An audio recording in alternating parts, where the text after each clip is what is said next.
তো এইরকম হবে প্যান্ডেলটা। তো গাইজ দেখো তোমরা প্যান্ডেলটা কীরকম। তো hey guys, welcome back to my new blogs. তো গাইজ আজকে দুদিন পরে ব্লগ স্টার্ট করছি। আর এতদিন চ্যানেলে ব্লগ আসছিল না, কারণটা হচ্ছে যে আমার স্কুল আর টিউশন ছিল, তার জন্য সময় পাচ্ছি না তো ব্লগ করবো। তো ভাবছি আজকে সানডে, তার জন্য আজকে ব্লগটা স্টার্ট করলাম। তো আর এখানেও হচ্ছে আমরা এখানে শ্রীরামপুর পুজোর সামনেই একটা দুর্গাপুজোর প্যান্ডেল হচ্ছে। তো গাইজ এটা শুধু এই প্যান্ডেলটা শুধু বানানো হচ্ছে, আর এটা কীরম হবে তো তোমাদেরকে দেখায় দাঁড়াও। আর আমি আজকে আমরা এখানে মেন টাউনে, কৈলাসহরের মেন টাউনে যাব। এখানে আমরা গণেশ পূজার প্রিপারেশন চলছে, তো এটা দেখাবো। আর এখানে দুর্গাপূজার প্যান্ডেলের তো ভিডিও আসবে ইনস্টাগ্রামে আমার, আর ইনস্টাগ্রামের লিঙ্কটা আমার ইউটিউবে ডেসক্রিপশন দিয়ে দেবো, তো ভিডিও ডেসক্রিপশন দিয়ে দেবো, তো তোমরা গিয়ে চেক করতে পারো। আর এখানে প্যান্ডেলটা হবে কীরকম তোমাদেরকে দেখাবো। এইরকম একটা প্যান্ডেলটা হবে। এটা ইতালির একটা রাজপ্রাসাদ। তো এইরকম হবে প্যান্ডেলটা। তো গাইজ দেখো তোমার প্যান্ডেলটা কীরকম, এরকম হবে। আর প্যান্ডেলটা পুরো হলে তো তোমাদেরকে দেখাবো, তো তোমার ব্লগটা দেখতে থাকো। 15 minutes later. তো গাইজ ফাইনালি এখানে এসে গেছি।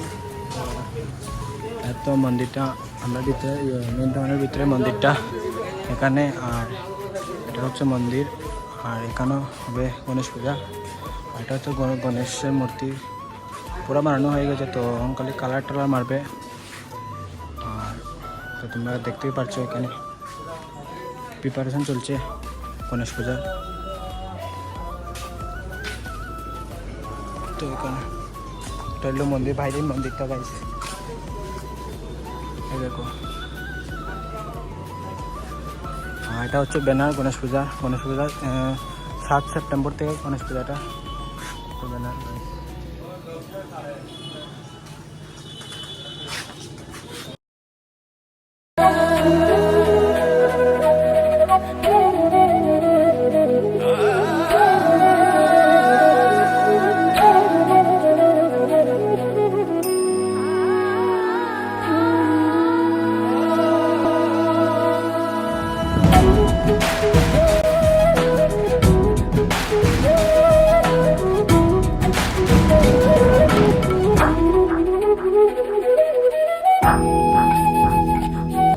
সো গাইজ তোমাদের তো দেখালাম প্যান্ডেলটা এরকম।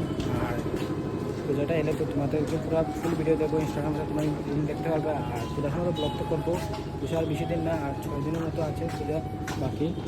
আর এটা হচ্ছে এই রাস্তাটা মন্দিরের। আর মূর্তিটা কেমন হয়েছে তোমরা অবশ্যই কমেন্টে জানিও। আর মন্দিরটা এমনি সুন্দর আছে।